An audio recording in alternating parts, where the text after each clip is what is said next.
اعوذ باللہ من الشیطان الرجیم بسم اللہ الرحمن الرحیم ان اللہ ملائکته یصلون علی النبی یا ایھا الذین آمنوا صلوا علیہ وسلموا تسلیما اللہم صل علی سیدنا شفیعنا وحبیبنا وطبیبنا وکریمنا ومولانا محمد وبارک وسلم صلوا علیہ صلاۃ وسلام علیک یا سیدی یا رسول اللہ صلی اللہ تعالی علیہ وسلم۔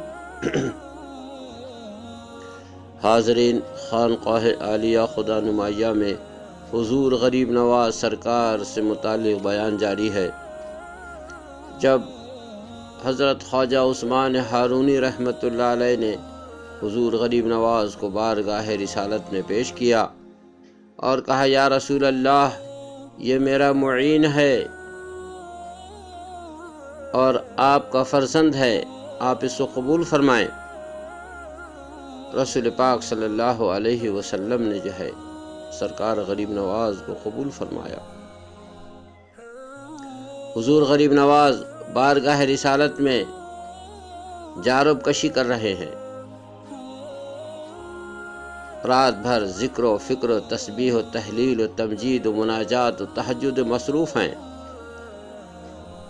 اور مسجد نبوی کی جھاڑ جھوڑ کر رہے ہیں، صفائی کر رہے ہیں۔ آپ کے علم کا شہرہ مدینے میں کافی پہنچ چکا تھا، لوگ درس حدیث لینے کے لیے، علم دین سیکھنے کے لیے، علم حدیث سیکھنے کے لیے حضور غریب نواز کی بارگاہ میں حاضر ہو رہے ہیں، اور غریب نواز مسجد نبوی میں بیٹھ کر درس حدیث دے رہے ہیں۔ ایک دن رسول پاک صلی اللہ علیہ وسلم نے ارشاد فرمایا، معین الدین،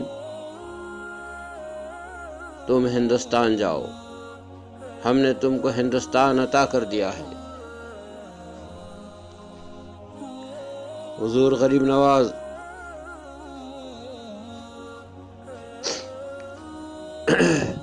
سرکار کے حکم پر ہندوستان کی طرف روانہ ہوئے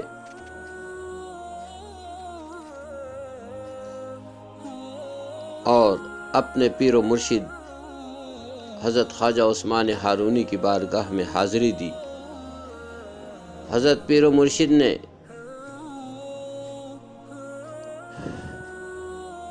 آپ کے اس ہندوستان کے سفر کا خیر مقدم کیا اور کہا کہ معین الدین، تم دین کے مددگار ہو، جاؤ اور ہندوستان میں دین نے مصطفیٰ کو پھیلاؤ۔ اور اپنے ایک مرید خاص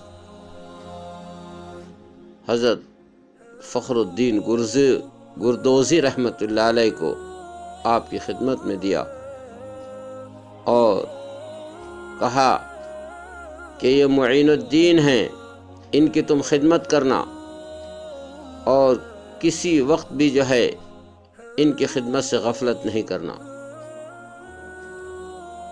حضور غریب نواز کے ہمراہ کر دیا۔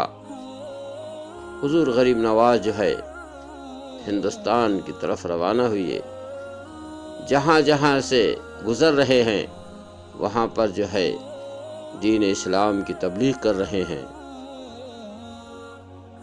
لاہور پہنچ کر حضرت داتا گنج بخش رحمۃ اللہ علیہ کی آستانے پر آپ نے قیام فرمایا اور 40 دن کی چلہ کشی کی۔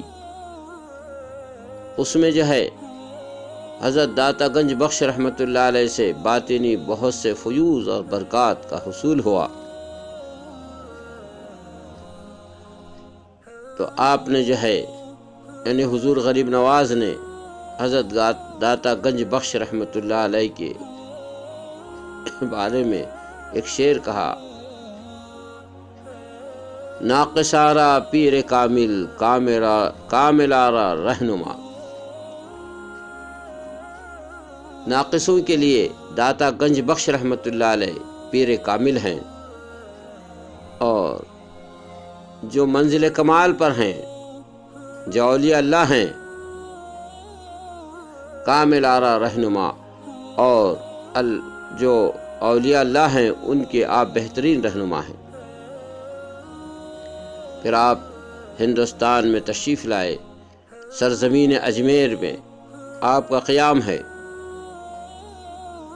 آپ کے ساتھ آپ کے کچھ مرید ہیں اور حضرت خواجہ فخر الدین گردوزی ہیں۔ آپ نے اجمیر میں انا ساگر کے پاس اپنا قیام فرمایا۔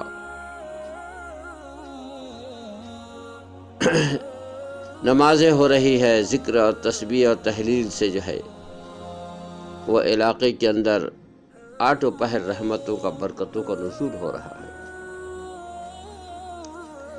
اس زمانے میں اجمیر پر راجہ پرتھوی راج حکومت کرتا تھا، اور وہ لوگوں کو، اس کی فوج کو اور راجہ کو جو ہے مسلمانوں سے بڑی نفرت تھی۔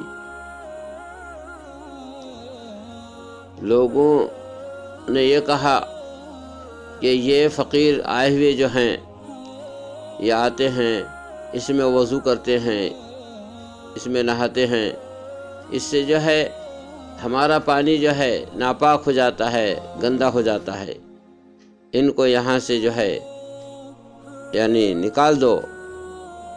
جب رائے پرتھوی راج کے سامنے لوگوں نے شکایتیں کی تو راجہ پرتھوی راج نے جو ہے آپ کو جانے کا حکم دے دیا کہ آپ یہاں سے چلے جاؤ۔ حاضرین، حضور غریب نواز نے جانے کا ارادہ طے کر لیا اور اپنے خادم کو بھیجا کہ جاؤ انا ساگر سے کہہ دو کہ ہم جو ہے اس علاقے کو چھوڑ کر جا رہے ہیں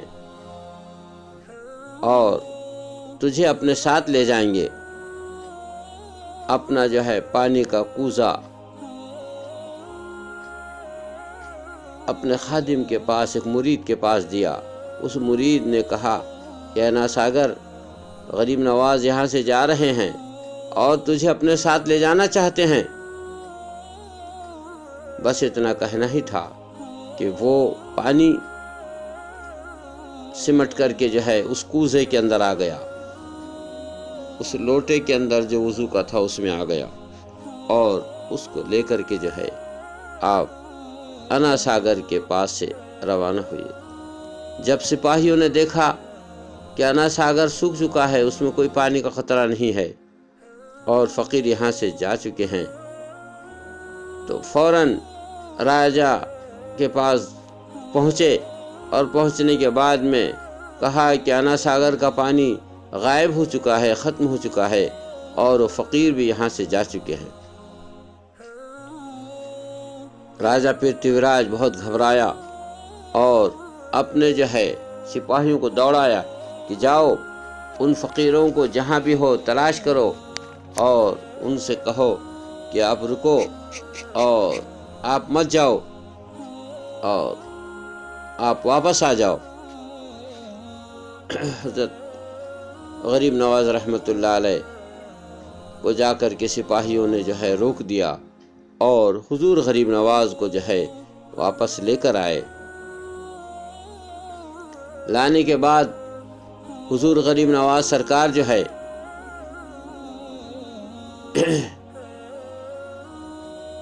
راجہ کو بلائے، اور بلانے کے بعد میں کہا کہ آج کے بعد ہمارے جو ہے کسی جو ہے فقیر کا پانی بند نہیں ہوگا اور پانی سے نہیں روکا جائے گا۔ اس معاہدے پر حضور غریب نواز نے جو ہے اپنے اس مرید سے کہا کہ جاؤ اپنے کوزے کو جو ہے انا ساگر میں الٹ دو۔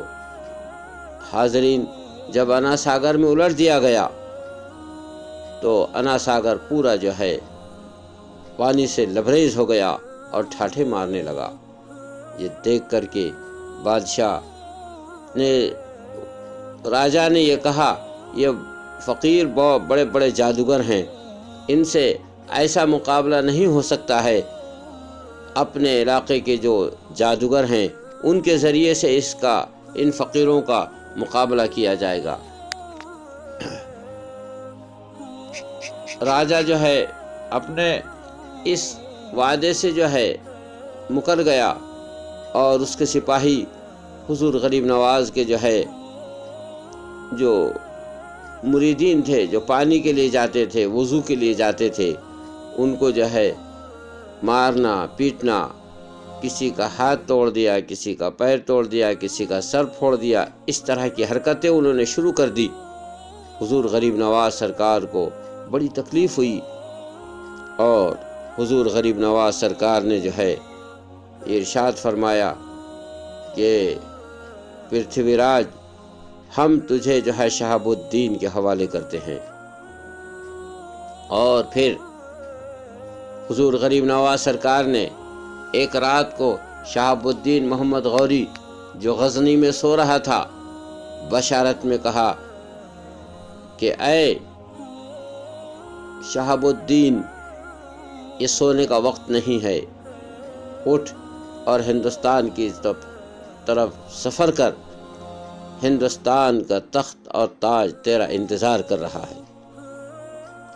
جب شہاب الدین غوری نے ایک خواب دیکھا، اٹھا، اور اٹھنے کے بعد میں فوج کی تیاری شروع کر دی، اور 1.5 لاکھ فوج لے کر کے ہندوستان کی طرف روانہ ہوا۔ شہاب الدین محمد غوری اس سے پہلے ہندوستان پر 4 مرتبہ حملے کر چکا تھا، اور ہندوستان سے شکست فاس کھا کر کے آیا ہوا تھا، اور اس کے ذہن میں ایک ہی سوال تھا کہ مجھے ہندوستان کو فتح کرنا ہے۔ اور آج حضور غریب نواز نے گرین سگنل دے دیا ہے، ایک ہرا سگنل دے دیا ہے، اور مجھے دعوت دے دیا ہندوستان کے تخت اور تاج کی، تو مجھے روانہ ہونا چاہیے۔ تو حاضرین، اسی پر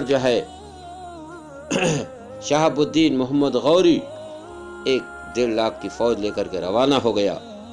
عزیز اور دوستو، اس پر ہم کل گفتگو کریں گے۔ وآخر الدعوانا ان الحمدللہ رب العالمین۔ اعوذ باللہ